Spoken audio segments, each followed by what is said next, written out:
Hey guys, what's up? Dalton here. I wanted to tell you why I'm a big proponent of cryptocurrency and why I believe that the fiat currency system is a total scam. And basically, you could do your own research and look back at the history of different currencies like the euro and the US dollar, correct? So, the US dollar used to be backed by the gold reserve, right? Until they decided to take it off and just go completely fiat. And they wanted to say, okay, we'll just print the money out of thin air. First of all, they're printing the money out of thin air.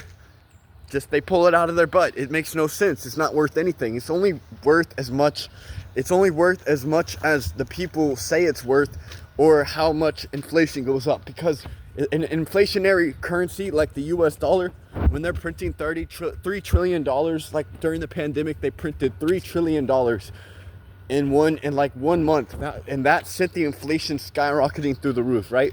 Well, they're trying to cut interest rates recently, and it's not going to do any good. So basically, if they continue to cut interest rates, then inflation is going to go up even more. All right. So what is the only solution to these problems, right? Well, BRICS, the BRICS nations, Brazil, Russia, India, China, and Saudi Arabia, they've all joined together. They're kind of like the new Axis, like the Allies versus the Axis. They're kind of like the new enemy of the United States, and they're going to dominate us with their new digital currency because it's going to be backed by uranium and actual physical commodities. Do you understand what this means? You guys ain't on my level of thinking, bro. Because if they have a currency that's actually backed by rare earth minerals, dude, they're gonna slaughter the US dollar. And also Saudi Arabia is planning on being done using the US dollar to make oil trades, right? So these are all very, very easily, very obvious signs that the US dollar is in the decline, right? And you could call it a conspiracy theory, or you could wake up and do the research, right? The US dollar is not backed by anything. It's FDIC insured up to $250,000, right? But it's only insured and it's only backed by the population's trust in the government. And what's happening lately? People are losing their trust in the government. So what's going to happen when trust is completely lost in the government and the population understands that this money doesn't mean nothing? Now, why is Bitcoin the biggest and most easiest and obvious simple solution to changing to a digital economic system? Why is it the only solution, you ask? Well, think about this. For one, Bitcoin only has 21 million Bitcoins that will ever be mined ever. So it's a deflationary currency. That's number one. Number two, the government loves Bitcoin. All governments love Bitcoin because it can be tracked and traced by anybody who wants to track it and trace it. Because what blockchain technology is a digital ledger. Kind of like, let's say you're at a bank. And when you see your bank statements, imagine that, but imagine that each block is recording the last transaction on the next block.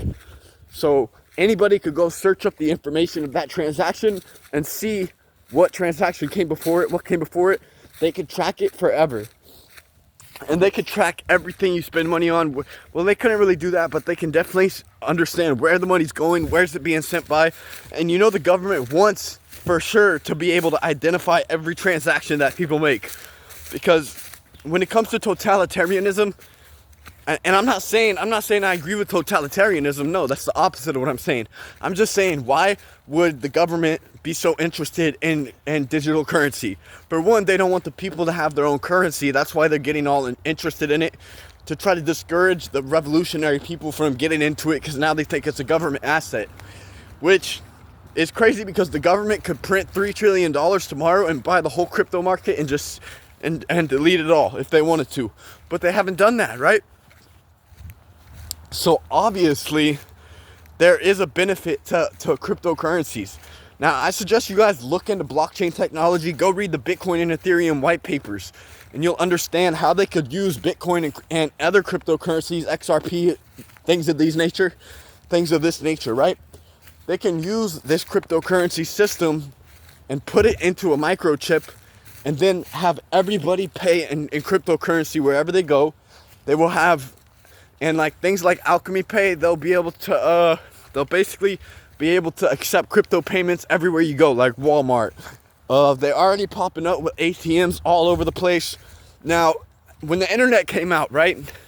And everybody said, the internet is stupid, it's just a phase, it's not gonna last forever. Now look at the internet. The internet has completely taken the world by storm and captured the minds of almost every individual on the planet. This is the money of the internet. This is the revolution, you know what I'm saying? And yeah, so I just wanted to let you guys know that cryptocurrency is, got the sun right there, you know. Yeah, but cryptocurrency is the future of digital, is the future of finance, and most of these currencies are essential in the implementation of a new digital economy. If they want to digitalize the currency and economic system, then they're going to have to use at least blockchain technology or cryptocurrency. There's just no way around it. And now, you know how nobody knows who created Bitcoin, right? Satoshi Nakamoto. They call him anonymous. You know what I mean? I'm back at that tree, guys. Look. Woo! I love that tree. But yeah, so basically somebody anonymous created Bitcoin, and they really just delivered the holy grail to the world and then stepped away from it, which is crazy. Like, why would somebody do that? Why would somebody create and solve all these cryptocurrency issues with one digital currency that really solves all the issues of the economy, and then just walk away from it and not take credit? Because you don't get it. It wasn't the government that created it.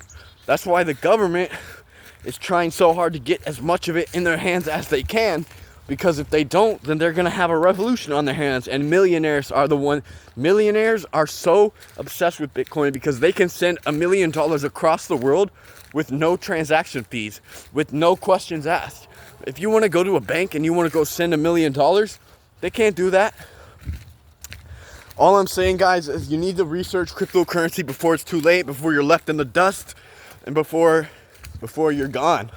Like cities need to invest, states need to invest, corporations are going to invest. Any company or cybernetic collective that you can imagine is going to be investing in Bitcoin, cryptocurrency, Ethereum. They're going to do it. It's just a matter of time. And when Trump installs Gary Gensler as the head of, takes out Gary Gensler as the head of the SEC and implements a new chairman who is actually pro XRP, XRP is going to the moon. Alchemy Pay is going to the moon. Meme coins are going to go to the moon. Everything will go to the moon because the FOMO, the fear of missing out by all you people who are left behind, who haven't been investing since 2020, since I've been telling people, because I've been telling people since 2020, crypto is going to explode again. It's going to explode again. And how did I know that? Because I've been looking at the charts and studying crypto for 5 to 6 years. Come on, bro. So yeah, don't let nobody tell you you're stupid for investing in the future of technology. And I want you guys to know that cryptocurrency is about to explode in 2025, and it's gonna make you a lot of money. So I want you guys to invest in it now.